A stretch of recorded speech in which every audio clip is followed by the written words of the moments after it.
Bonjour à tous. Quels sont ceux qui reviennent de vacances? Y en a-t-il qui reviennent de vacances, hein? Alors, c'était notre... Oh non, t'es pas obligé de te cacher, là. C'est un grand... Oui, la semaine dernière, nous, on n'a pas pu joindre une église parce qu'on était au Nouveau-Brunswick et la ville dans laquelle on était, il n'y avait pas d'église chrétienne baptiste. Alors, on s'est informé auprès de notre association avant, puis pour apprendre que... Alors, on a écouté... le message de notre prédicateur en différé. Alors, ça arrive. Mais dans les temps de vacances, comment c'est bon de pouvoir, entre autres, visiter d'autres églises et être en contact avec, être en communion avec des frères, des sœurs qui aiment le Seigneur Jésus, qui vivent pour le Seigneur Jésus, mais qui sont peut-être de nationalités différentes, de régions différentes, qui mangent du poisson alors que nous autres, on mange du bœuf. Alors, mais c'est le même Jésus. Et c'est celui-là qu'on va regarder ce matin, dans un certain sens. Mais avant de continuer, je dirais, les chants qu'on a chantés ce matin, moi j'avais l'impression qu'on était au ciel, là, puis qu'on voudrait y rester. Moi, là, j'avais envie de rester là. Moi, c'était merveilleux. Et il y a de ces chants que je chantais il y a quelques années parce que votre Église, vous savez qu'elle découle de notre Église dans un certain sens, donc on avait les mêmes chants. Puis là, je revenais en arrière, j'ai dit, c'est-tu vraiment bon ça? Louer le Seigneur Jésus comme il est, merveilleux, gloire à Dieu. Et c'est ce qu'on va regarder ce matin. Mais ce matin, on va commencer. Y a-t-il une bidule qui fait fonctionner le PowerPoint? Ben non, c'est vous le bidule. Excusez-moi. Alors, je vais commencer avec un verset qui peut être terrifiant. C'est terrifiant. Et je vais juste lire le texte qui devrait apparaître. C'est dans Jean au chapitre 14, le verset 8. Le texte dit, Philippe lui dit, il parle à Jésus, « Seigneur, montre-nous le Père, et cela nous suffit. » Puis Jésus lui dit, « Il y a si longtemps que je suis avec vous, et tu ne m'as pas connu, Philippe. » Philippe, là, ça fait 3 ans là, qu'il est avec le Seigneur Jésus. Philippe, il a vu Jésus ressusciter des morts. Ce que pas grand monde n'est capable de faire sur terre. Il a vu Jésus guérir des maladies incurables. Il a vu Jésus enseigner à des foules au sujet du Père comme personne n'avait enseigné au sujet de Dieu. Il a vu accueillir des pécheurs, aimer les gens, toucher même les gens, les écouter, pleurer avec eux. Et là, Jésus dit à Philippe, « Tu ne m'as pas connu? » Ce que finalement le texte est en train de dire, c'est que les évangiles nous racontent beaucoup de choses de ce que Jésus a fait. Mais est-ce qu'on connaît vraiment Jésus? Tu sais, Jésus a dit, « Hey, tu ne me connais pas. » Est-ce qu'on connaît vraiment Jésus? Et c'est la question qu'on pourrait se poser nous tous ce matin. Je prends juste un exemple, une image, pour nous aider à comprendre. Je prends l'exemple d'une dame qui s'appelle Janine. Il n'y a personne qui s'appelle Janine ici? Non, OK. C'est un nom fictif. Alors, Janine, elle rencontre une de ses anciennes collègues de classe, il y a plusieurs années. Puis, entre-temps, bien évidemment, Janine, elle s'est mariée. Et là, elle prend le temps de raconter à son ami, de décrire son mari.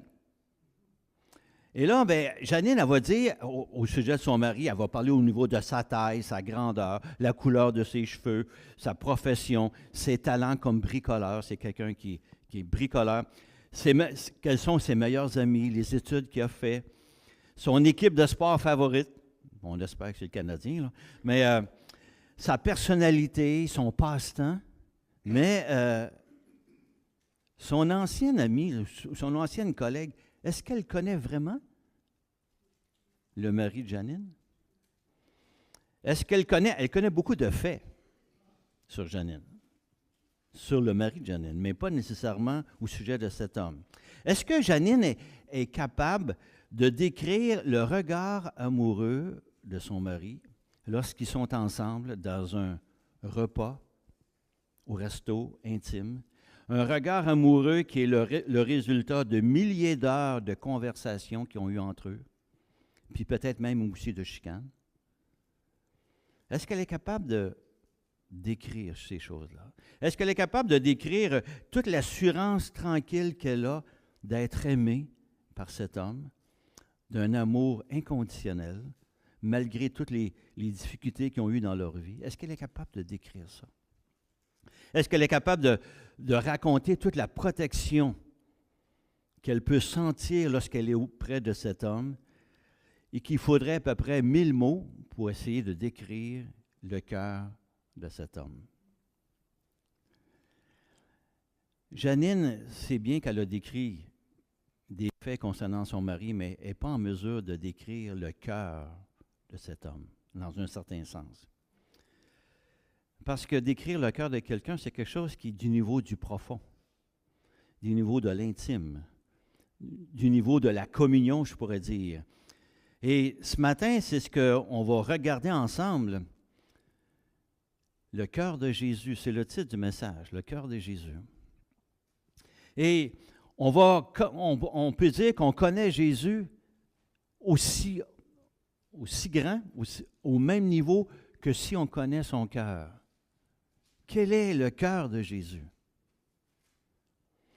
Et ce qui est remarquable, c'est Charles Spurgeon, qui est un grand prédicateur britannique du 19e siècle, qui a remarqué la chose suivante. C'est que dans les 4 évangiles, il y a un seul verset où Jésus décrit son cœur. Et c'est celui qu'on retrouve dans Matthieu au chapitre 11, le verset 29. Et puis le texte nous dit, c'est Jésus qui parle, il dit « Prenez mon joug sur vous et recevez mes instructions, car je suis doux et humble de cœur, et vous trouverez le repos pour vos âmes. » Je suis doux et humble de cœur. Lorsqu'on parle du cœur pour une personne, le texte, il est dans la parole de Dieu. Dans l'Ancien et dans le Nouveau Testament, le cœur, lorsqu'on parle de cœur d'une personne, ce n'est pas nécessairement juste le siège de ce qu'on appelle, nous, les émotions ou la sensibilité. Non. Le cœur de l'homme, tel que décrit dans la Bible, c'est ce qui fait que la personne est. Le cœur de l'homme, le cœur d'une personne, c'est le lieu de ses décisions. C'est le lieu de ses motivations. C'est le lieu de sa volonté. C'est ce qui définit sa personne. C'est ce qu'il est. C'est son identité. Le cœur d'une personne, c'est son identité dans la parole de Dieu. Alors là, lorsque Jésus dit « Je suis doux et humble de cœur », c'est ce qui caractérise Jésus. Le cœur, c'est la force motrice de la vie, et nous-mêmes, si on peut parler, des fois on dit à quelqu'un, qu'est-ce qui se passe dans ton cœur? Ce n'est pas juste dans l'organe qui est en train de pomper du sang là, qu'on parle. Là. Mais qu'est-ce que tu vis? Quelles sont les choses qui se passent dans ta vie personnelle? Là? Ça, c'est une question souvent qui m'arrive de poser à des gens. Comment va ton cœur? Tu sais, dans les démarches pastorales, c'est ce qu'on fait souvent. Comment va ton cœur? Comment vis-tu? Qu'est-ce qui se passe au niveau de tes décisions, de tes motivations, de tes peines, de tes craintes, de ce que tu es? Salomon disait dans Proverbe au chapitre 4, il dit « Garde ton cœur plus que toute autre chose, car de lui viennent les sources de la vie. » Ton cœur. Mais là, on va parler du cœur de Jésus. Qu'est-ce qui sert de moteur pour Jésus? Qu'est-ce qui est la vraie vérité au sujet de sa personne? C'est qu'il dit « Je suis doux et humble de cœur ». Et là, ce matin, on va regarder ce verset-là. On va se concentrer sur un verset. Et là, il y a peut-être des gens qui vont me regarder avec des gros yeux. Hey, j'ai dit, ils vont enseigner juste sur un verset. Hey, ça, c'est dangereux, là. Il va citer le verset hors de son contexte. Puis sinon, ils vont en faire un prétexte. Puis ça va être... Imaginez que ce verset-là, dans Matthieu 11, que Jésus dit « Je suis doux et humble de cœur », c'est vrai. Et que le reste des évangiles présenterait, par exemple, Jésus comme un fameux enseignant qui s'en va après sa prédication sans parler à ses auditeurs. Ou bien que le reste des évangiles présente Jésus comme un professeur imminent, très reconnu, parce que Jésus est très reconnu, avec lequel tu ne peux pas passer du temps, que tu ne peux pas approcher, parce qu'il n'est pas disponible pour toi. Je ne sais pas si ça représente Jésus, ça. Ou bien non, Jésus comme un politicien extrêmement populaire et que tu ne peux pas aborder parce qu'il y a toutes sortes de barrières de sécurité que tu dois franchir pour être capable d'aller y parler. Non. Si ce verset-là était vrai, puis tu le restes, ce verset-là représente exactement tout ce que l'on voit de Jésus. Il est doux et humble de cœur. Jésus touche les personnes, entre autres. Il a approché des gens. Il s'est laissé approcher par des gens. Prenez l'exemple de la belle-mère de Pierre qui l'a pris par la main, la fille de Jaïrus. Les lépreux, il leur a touché. Il pleure avec les gens, puis il les a même embrassés, avec Marthe et Marie, devant le tombeau de Lazare. Il a pris les enfants avec lui, entre autres, puis il les a mis sur ses genoux. Il défend les gens. Il les rétablit. Qu'on pense aux enfants que les apôtres ou les disciples ne voulaient pas qu'ils s'approchent. Il dit, laissez venir à moi les enfants.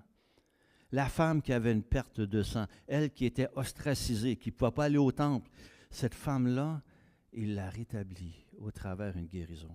Il lui donne toute cette dignité qu'elle n'avait plus. Il accorde de l'honneur aux gens. Il a accordé le pardon. On pense à la Samaritaine qui devait se promener juste sur l'heure du midi pour aller chercher son eau, qui n'était pas la meilleure heure pour aller chercher de l'eau, là, parce qu'il faisait trop chaud. Elle qui devait avoir une mauvaise réputation parce qu'elle avait 5 maris. Là. Puis Jésus prend soin de lui parler, de répondre à son cœur. Il accorde le pardon. On pense aux soldats romains. Père, pardonne-leur, ils ne savent pas ce qu'ils font.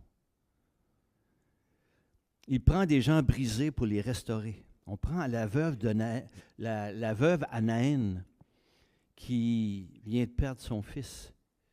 Comment il l'a restauré au travers de cette résurrection. Il a renversé la honte des gens qui pouvaient vivre dans la honte pour les attirer dans la gloire. Il fait ça avec tous les pécheurs. Entre autres, et des prostituées avec lesquelles il a osé s'asseoir pour manger avec elles. Wow! Jésus est doux et humble de cœur.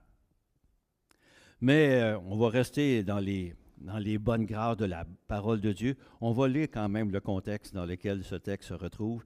Et c'est à partir du verset 25, donc dans Matthieu 11, vous allez voir le texte qui va apparaître.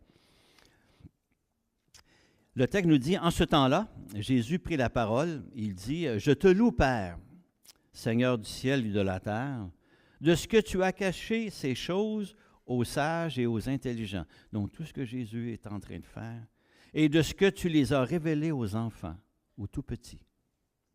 Oui, Père, je te loue de ce que tu l'as voulu ainsi. » Ensuite, il continue, « Toutes choses m'ont été données par mon Père, et personne ne connaît le Fils si ce n'est le Père. » Il y a cette communion étroite. Et personne non plus ne connaît le Père si ce n'est le Fils et celui à qui le Fils veut le révéler. Puis là, Jésus continue et dit, « Venez à moi, vous tous qui êtes fatigués et chargés, et je vous donnerai du repos. » Et il termine cette section, il dit, « Prenez mon joug avec vous et recevez mes instructions, car je suis doux et humble de cœur, et vous trouverez du repos pour vos âmes. Car mon joug est doux et mon fardeau léger. » Jésus dit qu'il est doux et humble de cœur. Je suis doux. Ça veut dire tout son cœur, tout ce qu'il est, tout son être, toute son identité se résume par la douceur. Quelquefois, dans la parole de Dieu, le mot doux, on le retrouve à quelques endroits. Entre autres, je vais juste citer, ils n'apparaîtront pas, là. Dans Matthieu 5, une des béatitudes qui dit « Heureux ceux qui sont doux, car ils hériteront la terre. » Un autre texte que Jésus cite, il cite Zacharie, chapitre 9, mais il le fait dans Matthieu au chapitre 21. Il parle, le texte dans Zacharie, il parle du roi Jésus qui vient à toi plein de douceur, monté sur un âne. Jésus ne vient pas comme conquérant, là, monté sur un cheval avec une épée. Ce n'est pas comme ça qu'il est présenté dans l'Ancien, pour ce qu'il est en train de faire dans sa première venue, deuxième venue, autre. Et on voit un autre texte aussi dans la première épître de Pierre, une exhortation de Pierre qu'il adresse entre autres aux femmes, de se vêtir de la parure intérieure et cachée comme dans le cœur, la pureté incorruptible d'un esprit doux et paisible. Mais là, on pourrait avoir l'impression que la douceur, c'est une qualité féminine. Seulement que les femmes qui sont douces.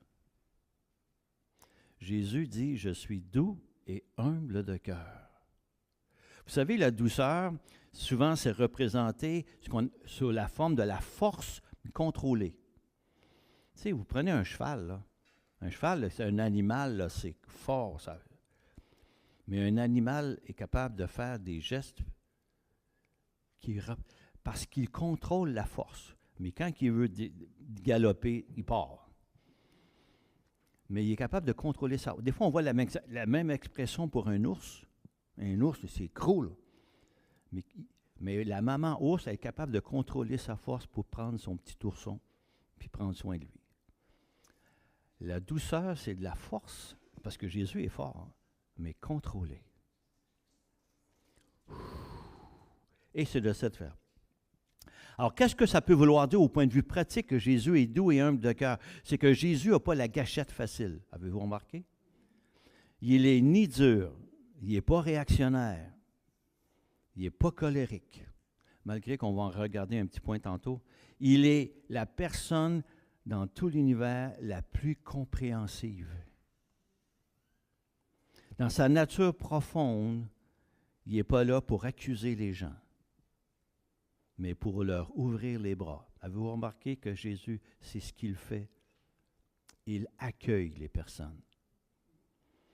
Si on prend l'exemple de la femme adultère, dans Jean au chapitre 8, le texte nous dit, c'est Jésus qui s'adresse à elle, il dit, « Femme, où sont ceux qui t'accusaient? » Hey, elle était quand même prise en flagrant délit d'adultère. Elle avait péché, la madame, là.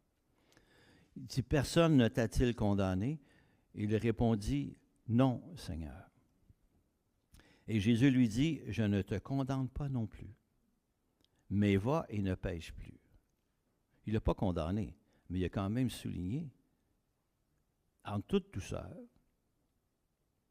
qu'elle avait péché, là. Qu'on pense à Matthieu, qui est un collecteur d'impôts, un escroc de la pire espèce, il l'invite à faire partie de ses disciples. Zachée, qui devait être encore pire, parce que c'est le chef des publicains, il s'invite à sa table, parce qu'il dit, « Je veux te rencontrer. » C'est bon? Qu'on pense à Thomas qui a douté le soir de la résurrection de Jésus. Puis Jésus le reprend en toute douceur. Qu'on pense à Pierre qui l'a renié 3 fois. Et là, sur le bord du lac, quelques jours après, à grands coups de « Pierre, m'aimes-tu? » Ça devait être dit en toute douceur, là. Il lui a quand même rappelé certaines choses au travers de cette... Mais Jésus est doux et humble de cœur. Est-ce que tu connais le cœur de Jésus comme celui-là? Lorsque tu penses à Jésus, lorsque tu te présentes devant Jésus, dans ta communion avec lui, Est-ce que tu connais Jésus comme étant celui qui est doux et humble de cœur? Des fois, ça va t'arriver de dire « Hey, j'ai péché d'aplomb, moi, là. » Mais, puis tu te sens honteux. Ne crains pas. Tu peux toujours te tourner vers Jésus. Constamment. Même des fois, tu vas manquer ton coup. Tu vas tomber. Tu vas peut-être dire des choses que tu n'aurais pas dû dire. Puis là, tu le regrettes. Tourne-toi vers Jésus. Il est doux. Il va t'accueillir. Il va comprendre. Il va dire peut-être, confesse ton péché. Il ne te le dirait pas en coup de bâton, là. Puis il va t'accueillir. Parce qu'il accueillait les pécheurs. Si on remarque, tous les pécheurs étaient qualifiés pour être accueillis par Jésus. Alors, quand tu pêches, tu es fortement qualifié pour te tourner vers Jésus. Parce qu'il va t'accueillir. Parce qu'il est doux et humble de cœur. Est-ce que tu connais Jésus comme ça? Il y a des gens qui ont peur de, lorsqu'ils vivent dans la honte de leur péché, puis ils ont l'impression que Dieu va leur tomber dessus comme une tonne de briques. Mais non, non. Justement, tu as péché, tourne-toi vers Jésus. Reconnais. Il va te pardonner. Reconnaître, c'est confesser en grec. Confesser en grec, c'est reconnaître. Reconnais ton péché. Et le Seigneur ne te condamnera pas. Jésus ne te condamnera pas. Comme il a fait avec la Samaritaine. Jésus ne t'attend pas avec un bâton de baseball puis il te dit « Hey, qu'est-ce que tu as fait là? » Non, il sait de toute façon, il le sait ce que tu as fait. Puis si tu te tournes vers lui pour avoir le pardon, sois assuré qu'il va te pardonner en confessant ce que tu as fait. Jésus est doux. Et le texte nous dit aussi qu'il est humble de cœur. Le mot humble dans la parole de Dieu, ce n'est pas nécessairement le contraire de orgueilleux. Dans le contexte qu'on retrouve, par exemple, lorsque Marie fait ce chant, après avoir été avertie par l'ange qu'elle va être la maman du Messie, elle souligne que l'Éternel élève les humbles. Elle était aux yeux de Dieu, une humble. C'est-à-dire quoi? Une personne non populaire, non reconnue, pas célèbre, toute petite, toute menue, d'un endroit bien, peut-être que les gens ne connaissaient pas. Elle faisait partie de ce que Dieu appelle les humbles. Les affligés, les gens qui n'ont pas de grand statut social, les gens qui sont démunis. Même Paul écrit dans un autre texte, « N'aspirez pas à ce qui est élevé, mais laissez-vous attirer par ce qui est humble. » Laissez-vous attirer par ce qui est humble. Et Jésus dit, « Je suis humble de cœur. » Ça veut dire quoi, ce humble de cœur pour Jésus? C'est que Jésus est accessible. Jésus, il est au niveau du plus petit. Il est au niveau du plus pauvre, du plus démuni.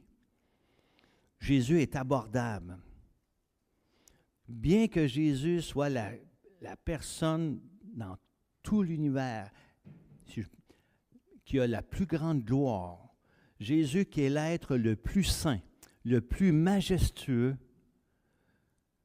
il sait se montrer abordable pour tous. Il se laisse approcher et il n'exige aucune condition pour qu'on l'approche. Aucun préalable. Jésus, ce n'est pas une vedette que tu ne peux pas approcher. Ou ben non, ce n'est pas un premier ministre avec sa barrière de sécurité. C'est non plus un grand professeur d'université à qui tu ne peux pas poser une question.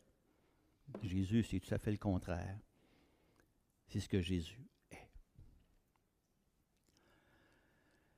Mais là, si on voit ça en application, vu que Jésus est un être qui se décrit comme humble et abordable, et doux, pour que Jésus te serre dans ses bras, il faut que tu fasses au moins la chose suivante, il faut que tu te tournes vers lui.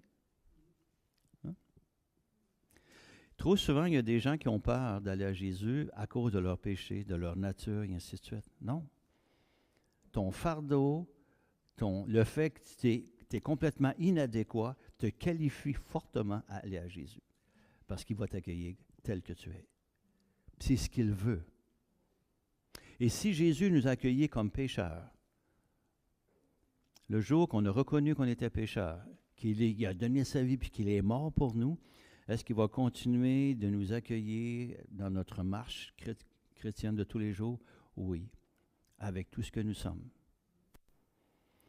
Est-ce que tu connais le cœur de Jésus comme ça? Jésus est comme ça, c'est celui qu'il faut t'accueillir. Mais là, à ce moment-ci, il y a des gens qui pourraient me dire, bien, Normand, il faut faire attention. Il y a un jour, puis que Jésus s'est mis en colère. Donc, ça ne cadre pas. Hein? Jésus est doux et humble de cœur, puis là, Jésus s'est mis en colère. C'est quelque chose qui ne marche pas. Alors, pour essayer de bien comprendre, on va revenir dans l'Ancien Testament, dans un texte, dans Exode, au chapitre 34, à partir du verset 5. C'est l'Éternel qui s'adresse à Moïse. Et dans ce texte, c'est le premier texte dans toute la parole de Dieu où l'Éternel se décrit à un homme. Avant, il avait dit à Moïse qu'il avait donné son nom. Je suis l'Éternel. C'est le buisson ardent. Mais dans ce texte, c'est le premier texte où que l'Éternel se décrit ou se définit face à un homme. Alors, l'Éternel descendit dans une nuée et se tint là auprès de lui, auprès de Moïse, et proclama le nom de l'Éternel. L'Éternel passa devant lui et s'écria, « L'Éternel, l'Éternel, Dieu miséricordieux et compatissant, lent à la colère, riche en bonté et en fidélité. » Le texte continue, « qui conserve son amour jusqu'à 1000 générations, qui pardonne l'iniquité, la rébellion et le péché, mais qui ne tient point le coupable pour innocent, qui punit l'iniquité des pères sur les enfants et sur les enfants des enfants, jusqu'à la 3e et la 4e génération. » Aussitôt, Moïse s'inclina par terre et se prosterna. Dans ce texte, Dieu se révèle. Et révèle qui il est. Et le même type de texte se retrouve à 12 reprises dans l'Ancien Testament. Dieu qui est miséricordieux, compatissant, lent à la colère, riche en bonté et en fidélité. On voit ça également dans les prophètes, dans les psaumes. Plus de 12 fois, Dieu se définit de cette façon, se décrit. Ça veut dire que, qu'est-ce que ça veut dire? Que Dieu, il abonde à la constance de son amour. Il pardonne jusqu'à 1000 générations. Son amour est constant. Il pardonne le péché, mais il n'est pas moralement mou, il n'est pas mielleux, il ne s'en laisse pas passer une vite, il n'est pas sentimental. Le coupable n'est pas traité comme l'innocent. C'est un Dieu qui est juste. Et on remarque qu'il applique le jugement jusqu'à 4 générations. Et son amour coule pendant 1000 générations. Là, je n'ai pas assez de doigts là, pour sortir ça. Puis 1000 en hébreu signifie qu'il ne finit pas. Donc, son amour est constant. Or, vous savez qu'on voit que plus de 40 fois, on voit dans la parole de Dieu que le peuple de Dieu provoque la colère de Dieu au travers ses infidélités, puis au travers ses adultères face à d'autres dieux. Mais jamais on voit que l'amour de Dieu est provoqué, parce que l'amour de Dieu est toujours constant. Mais ce qui provoque la colère de Dieu, ce n'est pas son nom. C'est des comportements, il y a des attitudes qui peuvent provoquer la colère de Dieu. Je vous donne un exemple. On est 8 milliards d'individus sur Terre. Supposons que l'on fait un péché chacun par jour. Je suis gentil, hein? Un péché par jour, là. Un seul. Ça fait 8 milliards de péchés. Vous savez qu'un péché, c'est une offense à Dieu. 8 milliards d'offenses à Dieu par jour. Une chance que Dieu ne se met pas en colère tout de suite. Hein? Dieu est miséricordieux. Dieu est patient. Dieu est amour. Mais est-ce qu'un jour, Dieu va régler le péché, les condamnations? Ah oui, c'est sûr qu'il va le faire. Alors, Jésus, sa colère a été provoquée dans ce qui se passait dans le temple. Puis on remarque même la façon qu'il a exercé sa colère, il le fait de façon correcte, contrôlée. Un jour, lorsque le Seigneur Jésus va revenir, on sait que la colère de Dieu va tomber sur le monde pour restaurer ensuite. Alors, donc, ça nous montre quel est le cœur de Dieu. Et si on prend juste l'exemple de Pierre, sur le bord du lac, qui se fait dire par Jésus, « Pierre, m'aimes-tu? » Après l'avoir renié, Pierre a été restauré. Et c'est le Jésus dont on parle ce matin, celui qui est doux et humble de cœur. Le deuxième point, c'est que Jésus, dans le texte que je viens juste de lire tantôt, il dit, « Venez à moi, vous tous qui êtes chargés et fatigués, et je vous donnerai du repos. » Alors, le texte a peut-être paru actuellement au chapitre 11, verset 28, « Venez à moi, vous tous qui êtes fatigués et chargés, et je vous donnerai du repos. » Jésus invite ceux qui sont fatigués, ceux et celles qui travaillent activement pour essayer d'améliorer leur vie. Tu sais, les gens qui se donnent sans compter. Ou bien des gens qui travaillent, mais que ça ne marche pas, qui sont souvent des fois découragés, que ça ne donne pas le résultat prévu. Des gens qui sont blessés, qui sont malades, des maganés de la vie, des gens qui sont dépendants, des gens qui ont des déficiences chroniques, des gens qui ont des maladies chroniques. Ceux qui essaient de performer là, puis qui ne réussissent pas, là, entre autres. Puis lorsque Jésus lance cette invitation-là, ceux qui l'écoutent, ce sont des Juifs. L'auditoire, lorsqu'il a dit ces paroles, il y avait des disciples, il y avait la foule. Puis les Juifs, c'était des gens qui vivaient dans un système religieux à l'époque. Un système religieux où les pharisiens, puis entre autres les chefs religieux, le faisaient qu'il y avait plusieurs règles écrasantes à suivre. Il y a beaucoup de règles dans le style « tu dois faire ci ou tu dois faire ça ». Ou bien non, tu n'as pas le droit de faire ci, puis tu n'as pas le droit de faire ça. Ça, c'était lourd. Et ces gens-là se retrouvent devant Jésus. Et Jésus dit, « Venez à moi, vous tous qui êtes fatigués et chargés du poids de votre culpabilité, de vos défauts, de vos manquements, toutes les conséquences du péché dans vos vies. Venez à moi, vous tous qui êtes fatigués. » Et ça, c'est extraordinaire. Ça veut dire que tu n'as pas besoin de te décharger de ton fardeau avant de venir à Jésus. Il dit, viens avec ton fardeau. Viens me voir avec ça, avec ce que tu vis. Jésus, ce n'est pas le style, décharge-toi de ton fardeau, puis ensuite je vais t'accueillir. Non, viens tel que tu es. Ton fardeau te qualifie pour venir à Jésus. C'est-tu bon, ça? Plus je suis poqué, mieux je vais être accueilli. Super. Jésus, il est comme ça. De tout son cœur, même plus que nous, on pourrait le prendre, il veut nous donner le repos pour nos âmes. Que tu sortes de tes problèmes, des tempêtes de ta vie, il le désire peut-être beaucoup mieux, plus que nous-mêmes. Il veut tout simplement nous accueillir. Est-ce que c'est le Jésus que tu connais? C'est celui-là qu'on regarde ce matin, le cœur de Jésus. Est-ce que tu connais Jésus comme celui qui veut t'accueillir, peu importe ce que tu vis dans ta marche comme croyant? Je donne juste l'exemple du petit bonhomme, jeune garçon, là, qui est à la fin du primaire, puis il vient de jouer son match de soccer, là. Mais il pleuvait cette journée-là. Il arrive à la maison, il est tout sale. Complètement déçu parce qu'il a perdu. Il arrive en boitant parce qu'il a reçu un coup de crampon dans le mollet. Découragé, puis qui pleure. Puis tout ce qu'il désire le plus, c'est d'être accueilli par maman, cajolé, pris dans ses bras, consolé. c'est ce qu'il désire le plus. Bien, Jésus, il est comme ça. Il est exactement comme ça.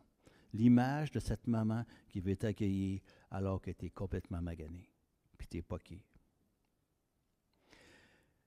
La maman ne dira pas à son petit gars, là, va te laver avant que je te prenne sous mes genoux. Là. Non, la maman, elle va le prendre tel qu'il est. Là.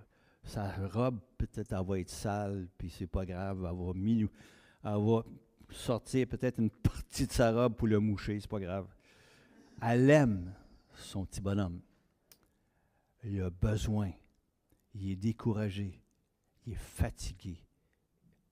Jésus est comme ça. C'est ça le cœur de Jésus. Vous savez, la vie chrétienne, ce n'est pas une vie qui est une autoroute, hein, comme sur l'autoroute. Hein. La vie chrétienne, par une belle journée d'été, c'est une vie qui est remplie de relations, mais de relations entre pécheurs. Donc, nos relations souvent sont problématiques. Le péché nous colle à la peau hein, dans tout ce que l'on fait. On essaye de travailler pour grandir dans la foi, et ainsi de suite, pour faire beaucoup de choses, pour marcher avec le Seigneur Jésus, obéir à ses prescriptions. Puis souvent, on manque notre coup, on foire, on sabre. On arrive, puis à un moment donné, on se retrouve en position de faiblesse, on est insécure, ça ne marche pas, on doute, on est dans l'anxiété, on manque notre coup. Ça fait partie de la vie chrétienne. Et Jésus le sait. Puis il dit, venez à moi, vous tous qui êtes fatigués et chargés, et je vous donnerai du repos. Il n'y a rien qui va enlever la douceur et l'humilité de Jésus de nous recevoir. Il y a même les plus gros fardeaux qu'on peut avoir. Il est capable de les prendre. Et ça se vit dans une vie de communion avec Jésus. Lorsqu'on est en communion avec le Seigneur, au travers de sa parole, au travers de la prière, est-ce qu'on est devant un Jésus qui nous attend avec un bâton? Ou un Jésus qui a les bras grands ouverts et dit, viens à moi. Tu es fatigué, tu es poqué, tu as manqué ton coup. Tu as péché? Viens, viens. Confesse, reconnais, je vais pardonner parce que je suis doux et humble de cœur. C'est ma nature. Et Jésus rajoute dans le texte, c'est la 3e section, on va voir, car mon joug est doux et mon fardeau léger. Donc le verset 11, le verset 30, Jésus dit, car mon joug est doux et mon fardeau léger. Bon. L'image suivante présente un joug. Je ne sais pas si vous voyez ça, OK? Vous voyez ça? Un joug. Alors, vous savez, un joug, c'était une lourde pièce de bois qu'on mettait sur le cou des bœufs, ou ça peut être un autre animal, mais très souvent, c'était des bœufs. Et ils étaient en paire, entre autres. Et on prenait des animaux qui avaient la même race, souvent de la même force, pour que lorsqu'ils vont tirer, ils puissent tirer égal. Souvent, c'était pour des travaux agricoles, de faire des sillons, entre autres, même des fois de tirer des... Et le fait qu'ils étaient deux, ça décuplait donc la force. S'ils étaient un, mais on pense qu'en étant deux, ça va être doublé, non, ça multiplié par 10. Alors donc, c'est quelque chose de... Donc, Jésus dit, puis en plus, c'est que le fait de travailler ensemble, c'est que les sillons étaient droits. Tu sais, les sillons qui étaient faits, là, quand tu avais 2 animaux, là, bien faits, bien droits. Alors, ça m'a été expliqué par notre pasteur, qui est un ancien horticulteur. Alors, il comprenait toutes ces choses-là. Là. Alors, mais imaginez la scène. Jésus dit, prenez mon joug. Tu prends le joug de Jésus. OK? Lui, toi, tu es à côté, puis lui, il est à côté de toi. Puis là, tu marches la vie chrétienne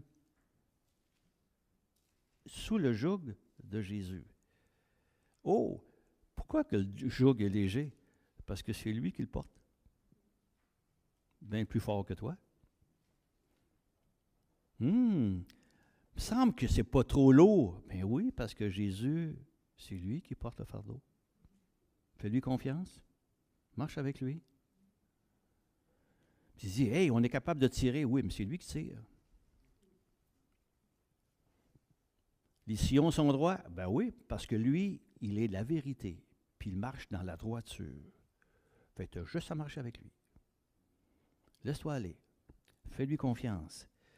Et c'est ce que Jésus dit, prends mon joug et mon fardeau, il est léger. Prends pas le joug de la religion, puis il faut que tu fasses ci, puis il faut que tu fasses ça, puis ça va être dur, puis tu vas manquer ton coup, puis tu vas tomber. Donc, prends le mien. Puis même si tu t'enfarges un petit peu, là, tiens tout bien, ça va continuer parce que moi, je continue. Puis tu as juste, je vais te relever, regarde, viens-t'en, on continue ensemble. C'est quand tu tombes, il ne te disqualifie pas, là. Il n'est pas en train de te donner un coup de patte comme le bœuf et dire « Hey, lève-toi, là. » Non. Il va même te relever. Allez, on continue. Tout au long de la vie, Jésus, comme croyant, nous porte avec son infinie douceur dans tout ce que l'on fait, dans son humilité. Il est d'une accessibilité suprême. Et ce matin, c'est ce Jésus que je voulais tout simplement qu'on puisse regarder ensemble. Prends mon joug.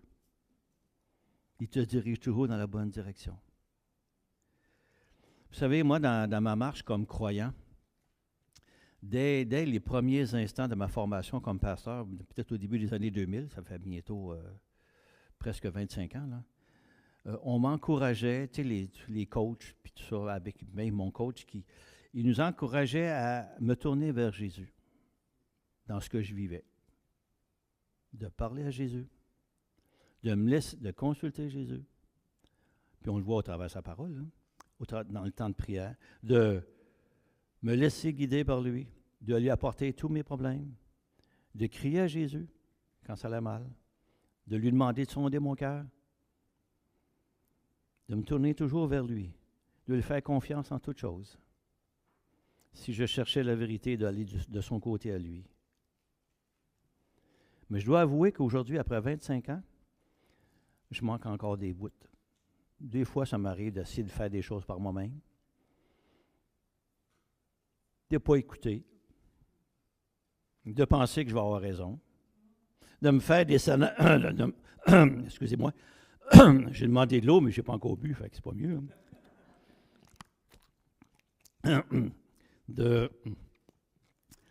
De penser que je peux faire mieux que le Seigneur. Je me fais des scénarios comme quoi ça va réussir, ce que je pense. Ça. Puis là, ça foire. Fait que je me dis, Seigneur, c'était peut-être pas ça. J'aurais dû te consulter. Hein. Alors, est-ce qu'on connaît ce Jésus-là, nous, ce matin? Est-ce qu'on connaît Jésus? On ne connaît pas Jésus tant si longtemps qu'on ne connaît pas son cœur.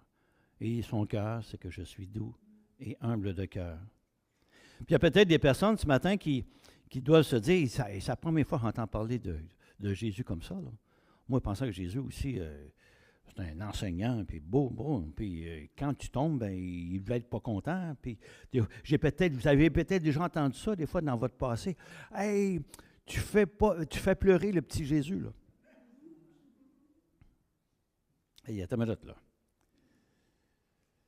Ça, là, tu te retrouves avec un sentiment de culpabilité, là. Attends une minute, là. Jésus, si tu fais mal, tu peux te tourner vers lui. Il ne t'attend pas avec un bâton, là.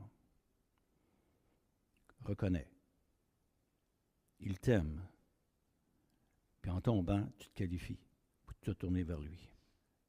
Et c'est Jésus qui a dit au chapitre 6 dans Jean, « Je ne mettrai pas dehors celui qui vient à moi. » Que ce soit quelqu'un qui ne connaît pas Jésus ou quelqu'un qui connaît Jésus, il ne mettra personne dehors.